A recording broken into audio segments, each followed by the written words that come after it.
Okay, I really feel compelled to really kind of talk a bit about what happened in the Oval Office. A few things that happened from there. One of the main interesting things is that Zelensky has come back and signed the minerals deal. But you know, all anybody got from the media and all anybody ever saw was the live 10-minute thing where they went to where it happened. They only showed 10 minutes of the whole 50-minute live conference with Zelensky and President Trump. Now, I am going to say perhaps in some ways it could have been managed better.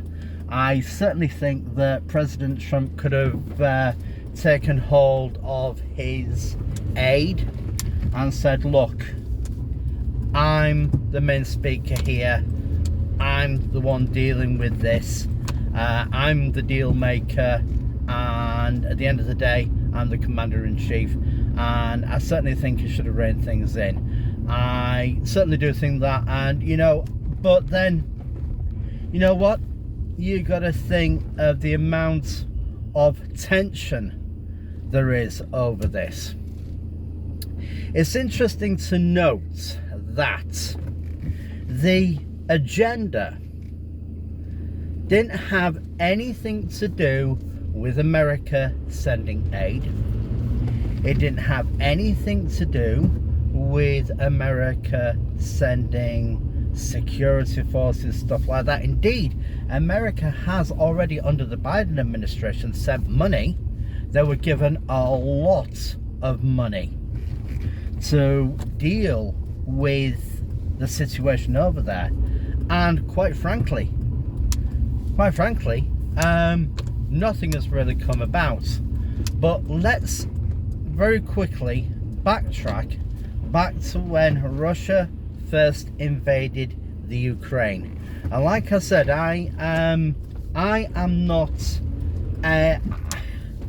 I've been accused of being part of a right-wing cult, being a right-wing idiot, all sorts of things and everything else. I tend to keep my mind open and tend to look deeper into things. I very rarely watch the media. I very rarely use the media. I actually try to get the full source and see from beginning to end what's happening. I don't just rely on the 10 minutes that everybody has seen and then suddenly they've seen all the headlines in the world and everybody's screaming what a monster President Trump is. But you know, people have very short memories thanks to the internet, thanks to the media, thanks to the fact that people don't read and study and cross-reference and look analytically. When Russia first invaded Ukraine and Putin decided that he would take this action, several appeals were made to the UN and to NATO. Okay? Went to them, said we need help. Came to Britain, we need help, we need this is happening. Putin is invading our lands, he's invading our sovereignty, he's invading, you know, there's a war kicking off here, we need help to stop this. Now, bearing in mind, part of the reason why NATO and the UN were put together was to stop this sort of thing, whether or not you are part of the UN or NATO or not. It was put together to ensure that wars didn't break out, that things were dealt with peacefully, even if you are not part of the UN or NATO. And bearing in mind, Ukraine has actually had a lot of input into the UN, and they have actually had a lot of input into the European market. They've done a lot, let's be honest, they have done a lot. Now, they've had a wobbly start, but to be fair to the Ukraine, they've had to build up a lot of things by themselves, but they've had a lot of things to contribute. Okay, so I'm going to say to you, you know, that Ukraine, you know, they haven't been just someone sitting about. They've been working hard, and they've got a hard work ethic, and you know, they really try to push themselves forwards and do everything they can. Now, the UN and NATO have the biggest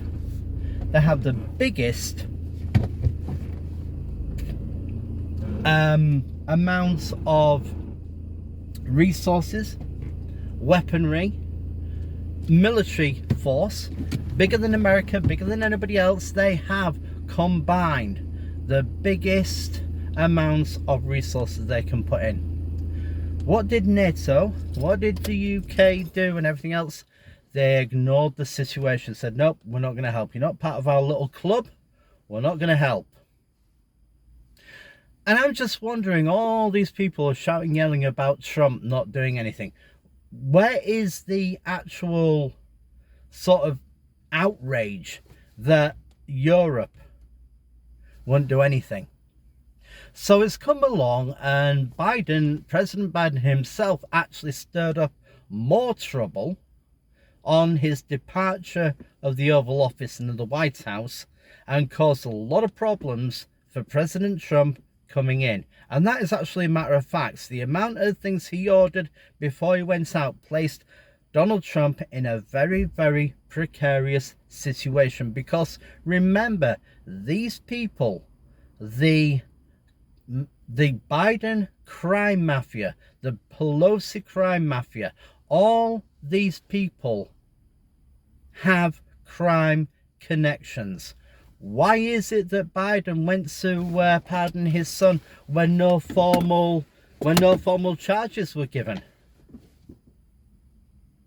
There was no reason, there was no formal charges. So why did he pardon his son when his son hadn't even been arrested, hadn't even been charged or anything? Why?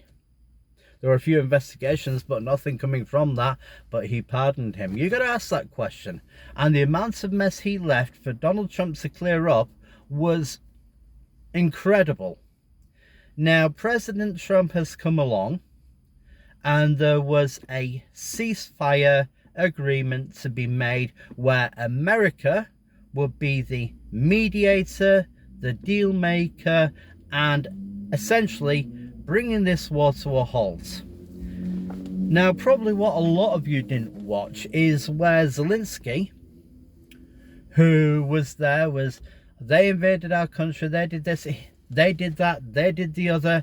There was really not very many times where it says, you know, I'm interested in bringing this to an end. He was focused on the fact that Russia invaded, which Russia was wrong to do.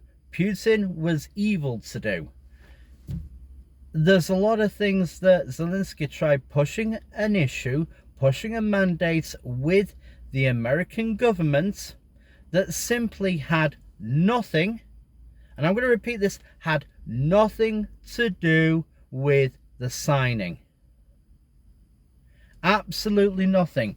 Okay? This is what the media doesn't want you to see. They will show you the thing that will get you all fired up. They will get you all ready to go, oh, Putin's such an evil guy. The reason why Trump said an end to it is because he's trying to stop a war over there, where not only just Ukraine people are getting killed, everybody is getting killed. Soldiers on both sides wasting lives over what? For nothing. For some ridiculous idea that Putin had. Okay? But everybody who's buying into this, we stand with Ukraine, we stand this for, you know, great, you know, Ukraine should never have been invaded, and I'll keep on repeating that. But I think people need to really start using their brains instead of being force-fed the usual mash of misinformation that the media has put out there. If you want to actually go and watch the whole thing, go and watch the whole thing. You will see how the Ukrainian Prime Minister was reacting to what Donald Trump is trying to say. Donald Trump actually said, look, you've all fought bravely, honorably. He admired the Ukraine for the fight that they've given, for the fight that they've made, for the resistance of this. He actually really kind of turned around and said, you really fought hard to bring this to an end, to defend yourselves, as anybody should. And President Trump recognized that. He actually went through a lot of things that somehow the media have missed. I dare anybody to go back and watch the whole 50 minutes, the live of the full video. I dare anybody to go and do that and have an open mind. Now, I've had friends and I've had to block them because literally all they've done is they've found a reason to hate Trump and twist the narrative. Now, I'm going to give you an example of what this is like. Just recently, they have flown flat earthers to a place at the poles where there is a 24-hour sun. And all the physics to suggest that the world is a globe is directly there in front of them, incontrovertible evidence to the flat earthers that the earth is a globe. Now, what did they do? They said, oh, no, the earth is flat, the earth is flat, the earth is flat, this. And they're now trying to find a reason as to why this fits in with their narrative of the flat earth. And this is people all over. People are not willing to accept evidence. They want to buy something that somebody's selling that fits along with their narrative. And these people who want this are so engrossed in the narrative. It's kind of like the Matrix. They will actually fight to defend the very system that has enslaved their minds.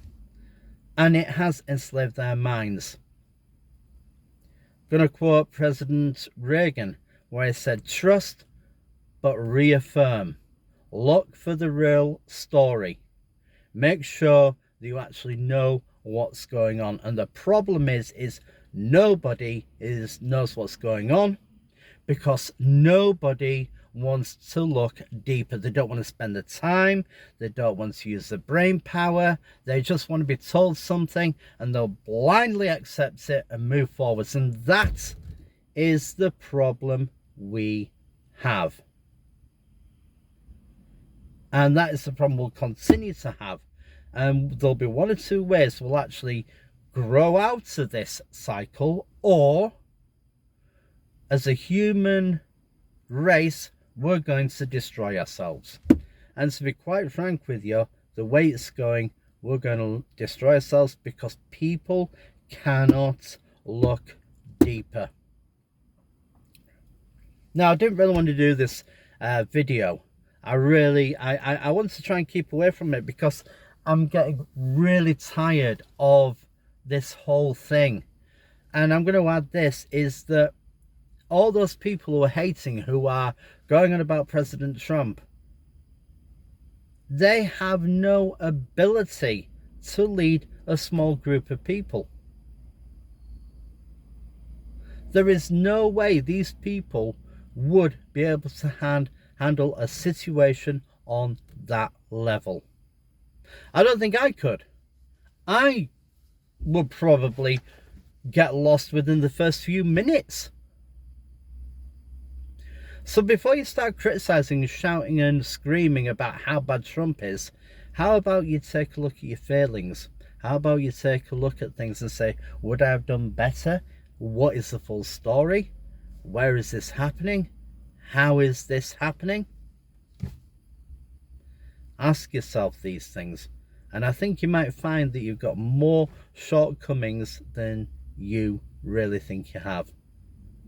So that's just something I'm gonna put on my channel today. Now obviously I don't know, people might watch me and like me, ignore me. Some people might, you know what, I really don't care, because to be honest with you, what needs to be said, and I'd much rather stand up and actually say what needs to be said rather than follow the crowd. Have a great day, look into things, use your mind, use your intellect, think for yourself.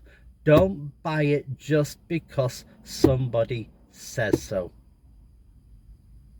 Think on it.